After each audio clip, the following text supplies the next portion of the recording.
আমার ঘরে বর্তমানে উড়িয়ামঘাট। উড়িয়ামঘাট। আপনার নাম কি? আব্দুল আওয়াল। এটা কলে গৈ আছিলে?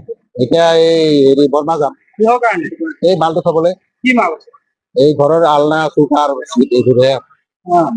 এইবোৰ মালটো অলপ ফেক কৰি থৈ যাম আৰু দি থৈ যাম। ক'ৰ পৰা আনিছে? উড়িয়ামঘাটৰ পৰা। কিহৰ কাৰণে এটা পৰা আহিবলগীয়া?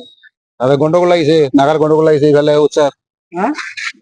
তাত আপোনালোকৰ ঘৰ ক'ত? তাতে উড়িয়ামঘাট। আপোনালোকৰ ঘৰ ক'ত? অৰিজিনেল ঘৰ এই বাজিয়া গাঁও। বাজিয়া গাঁও। উড়িয়ামঘাটত কি কৰি আছিলে? তাতে গুচি গৈছিলো আমি। তাতে মাটি বাৰী কম, ভাই ককাই বেছি।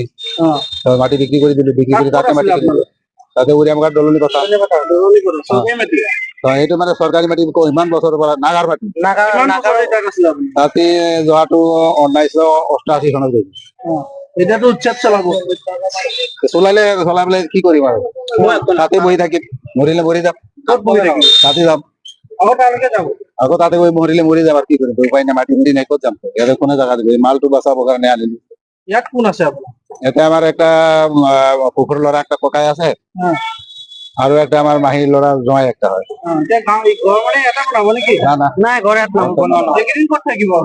এইকেইদিন আকৌ গুচি যাম, মালটো কালি থম আৰু যাম। মালটো থৈ পেলাই গুচি যাম, থাকিবলৈ নাই। এক ৰাতি দুই ৰাতি কি এক ৰাতি যদি আলহীও খায়, এক ৰাতি দুই ৰাতি তিন ৰাতি এসপ্তাহ আলহীও খায়, মাল বস্তু সোমাই আছে যে আজি এখন মানুহ কেইবাখন গাড়ী সোমাইছে। বেলেগৰ পৰা বাদ দিয়ক, আমাৰটো কওক, আমি এক গাড়ী আনিছো, বেলেগৰটো আমি আনা নাই। আপোনালোকেতো জীৱনভৰ কমাই কৰে, একথা দুকথা মাতি নিগাজিকে কৰবাত থাকিবলৈ কিয় নোৱাৰে? ইয়াৰ পৰা খেদিলে তোৰ যায়, তোৰ পৰা খেদিলে তোৰ যায়। নাই, আমিতো জগা একেটাই বদলি কৰিম। আপোনালোকে চৰকাৰী মাটিয়ে চাই থাকে নেকি? মানে ঘৰততো এতিয়া বৰ্তমানতো আছে, আমাৰ ভাই ককাই আছে, মা আছে। এতিয়া যে আপুনি ইয়ালৈ আহিছে, ইয়ালে আপোনাক কোনোবা মাতি আনিছে নেকি? না, কোনে মাতি আনিব? আমি নিজেই আনিছো, নিজেই আনিছো।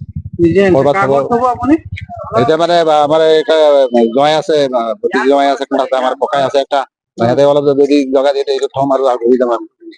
আপুনি যে ইমান বছৰৰ পৰা চৰকাৰী মাটিত থাকিলে, চৰকাৰী মাটিত কিহৰ কাৰণে আপুনি থাকিবলগীয়া হ'ল? ইমান বছৰ যে আপুনি চৰকাৰী মাটিত কিহৰ কাৰণে থাকিবলগীয়া? চৰকাৰী মাটি না কি মাটি? আমি নাগাৰ পৰা কিনি লৈছো, নাগাৰ বিক্ৰী কৰিছে, আমি কিনি লৈছো, কিনি পেলাই যাৰ ঘৰ সাজিলো তাতে থাকিলো। এতিয়া যেনেকে উচ্ছেদ কৰিব বোলে আমি জানা নাই নহয়, নাগাৰ পৰা আমি কিনি লৈছো। নাগাৰ পৰা কিনি লোৱা আমাৰ মাটি কাগজ আছে, তাত জাপ জাপ আছে কাগজ। নাগাৰ পৰা কিনি লৈ তাতে ঘৰ বাৰী বনাইছো, যাবে ভাবিছো কেতিয়াও উচ্ছেদ নকৰিব, চৰকাৰী নহয় না কি নহয়, কি হয় সেইটো আমি নাজানো না। আমি নাগাৰ পৰাই কিনি লৈছো, নাগাই দখল কৰি জংঘল নাগা বিক্ৰী কৰিছে, আমি জংঘল কাটি লৈছো আৰু ঘৰ বাৰী বনাইছো। বনা থাক, আৰামত থাক।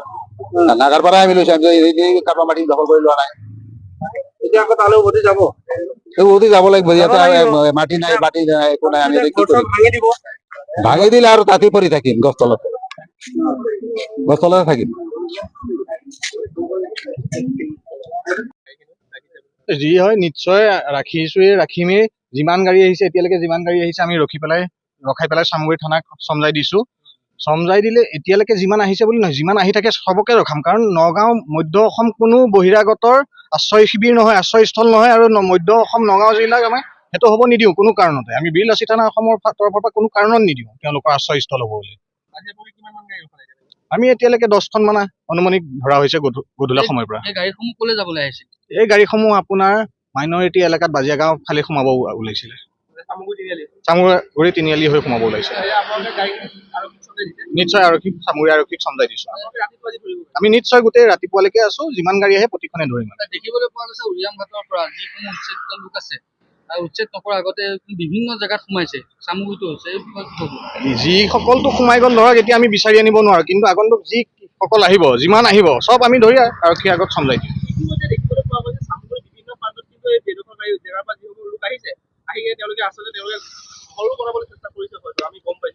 সেইটো আমি প্ৰশাসনৰ ওচৰত দাবী জনাইছো, ইতিমধ্যে জনাই আহিছো আৰু জনামো যে তেওঁলোকক উচ্ছেদ কৰক ইয়াৰ পৰা। ইয়াত কোনো বেদখলকাৰী কোনো আশ্ৰয় ল'ব নোৱাৰিব।